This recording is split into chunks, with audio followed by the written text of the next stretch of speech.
উচ্চ মাধ্যমিক 2023 সংসদের তরফে জারি করা হলো বিশেষ বিজ্ঞপ্তি। এবছর 5টি কারণে একজন পরীক্ষার্থীকে আরএ অর্থাৎ রিপোর্টেড এগেনস্ট করা যাবে বলে নির্দেশিকা জারি করেছে সংসদ। মোবাইল নিয়ে পরীক্ষা কেন্দ্রে প্রবেশ থেকে শুরু করে টোকাটুকি, শিক্ষক বা পরীক্ষককে নিগ্রহ, স্কুলের সম্পত্তি নষ্ট, উত্তরপত্র ছিঁড়ে ফেলা বা লুকিয়ে বাড়িতে নিয়ে গেলে সেই পরীক্ষার্থীর বিরুদ্ধে আরএ অর্থাৎ রিপোর্টেড এগেনস্ট করা হবে বলে জানিয়েছে সংসদ। এছাড়াও আরও এক বিশেষ বিজ্ঞপ্তি সহকারে জানিয়েছে সংসদ, পরীক্ষা কেন্দ্রের বাইরে টাঙানো পোস্টারে লেখা থাকবে মোবাইল নিয়ে প্রবেশ করা যাবে না। পরীক্ষার্থীদের অ্যাডমিট কার্ড দেওয়ার সময় স্কুল কর্তৃপক্ষও তাদের সতর্কতা করবেন।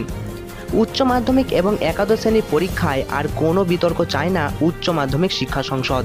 সুষ্ঠুভাবে পরীক্ষা পরিচালনায় এবার কড়া পদক্ষেপ করল তারা। জানিয়ে দিল পরীক্ষা হলে কোনোভাবেই মোবাইল নিয়ে প্রবেশ করা যাবে না। শুধু পরীক্ষার্থী নন, শিক্ষক এবং শিক্ষাকর্মীরাও মোবাইল নিয়ে পরীক্ষা কেন্দ্রে প্রবেশ করতে পারবেন না। একমাত্র পরীক্ষা কেন্দ্রের সুপারভাইজার, ইনচার্জ এবং সেক্রেটারি মোবাইল নিয়ে প্রবেশ করতে পারবেন। 23 ফেব্রুয়ারি শুরু হয়েছে মাধ্যমিক পরীক্ষা।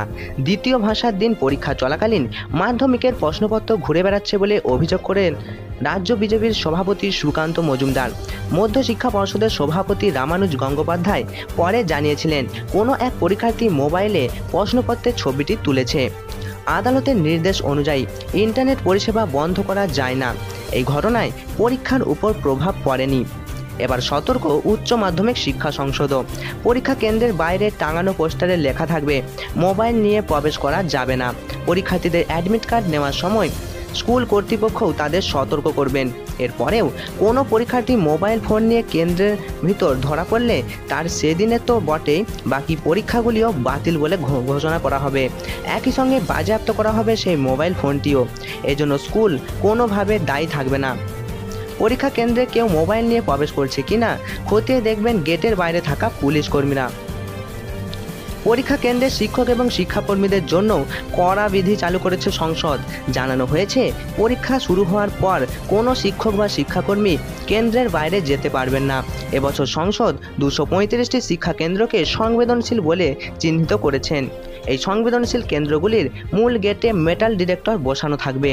পরীক্ষার্থীদের কেন্দ্রগুলির মূল গেটে মেটাল ডিটেক্টর বসানোর ফলে পরীক্ষার্থীদের সঙ্গে মোবাইল বা অন্য কোনো বৈদ্যুতিন যন্ত্র রয়েছে কিনা তা বোঝা যাবে। প্রতিটি পরীক্ষা কক্ষে নজরদারি চালাবেন 2 জন করে শিক্ষক। পরীক্ষা হলে কোনো পরীক্ষার্থীর কাছে মোবাইল ফোন নেই, এটা নিশ্চিত হওয়ার পরেই প্রশ্নপত্র বিলি করা হবে। যে ঘরে যে বিষয়ের পরীক্ষা হবে সেই ঘরে ওই বিষয়ের কোনো শিক্ষক থাকতে পারবেন না। নজরদারিতে গাফিলতি হলে পদক্ষেপ করা হবে। কোনো পরীক্ষা কেন্দ্রে ভাঙচুর, টোকাটুকি, বিশৃঙ্খলা হচ্ছে এমন অভিযোগ এলে সেই স্কুলের উচ্চ মাধ্যমিকের ফলাফল স্থগিত রাখা হবে। স্কুলের স্বীকৃতিও বাতিল হতে পারে। প্রত্যেক পরীক্ষা কেন্দ্রে সুরক্ষার দায়িত্বে থাকবেন একজন করে সুপারভাইজার। এই সুপারভাইজারের হাতেই যাবে পরীক্ষার প্রশ্নপত্র। পুলিশ কর্মী এবং সংসদের প্রতিনিধিরা উপস্থিতিতে নিজের ঘরে প্রশ্নপত্র খুলবেন সুপারভাইজার। পরীক্ষার কয়েকদিন তার ঘরে সকলে ঢুকতে পারবেন না। জারি হয়েছে বিধিনিষেধ। পরীক্ষা কেন্দ্রে অপ্রীতিকর কোনো ঘটনা ঘটলে তার জন্য দায়ী থাকবেন ওই সুপারভাইজার। প্রত্যেক পরীক্ষা কেন্দ্রে সকাল 8টা থেকে উপস্থিত থাকবেন সংসদের প্রতিনিধি। জেলা প্রশাসনের সঙ্গে যোগাযোগ রাখবেন তিনি। নিয়ম মেনেই পরীক্ষা শুরুর পর 1 ঘন্টা পর্যন্ত কোনো পরীক্ষার্থী শৌচালয়ে যেতে পারবে না। 1 ঘন্টা পর শৌচালয়ে গেলেও খাতা এবং প্রশ্নপত্র পরীক্ষকের কাছে জমা রাখতে হবে। 12টা 45 মিনিটের আগে কোনো পরীক্ষার্থী কেন্দ্র থেকে বার হতে পারবেন না।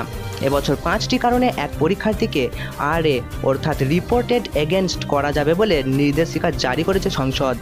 মোবাইল নিয়ে পরীক্ষা কেন্দ্রে প্রবেশ, টোকাটুকি, শিক্ষক বা পরীক্ষককে নিগ্রহ, স্কুলের সম্পত্তি নষ্ট, উত্তরপত্র ছিঁড়ে ফেলা বা লুকিয়ে বাড়িতে নিয়ে গেলে সেই পরীক্ষার্থীদের বিরুদ্ধে আরএ অর্থাৎ রিপোর্টেড এগেনস্ট করা হবে বলে জানিয়েছে সংসদ।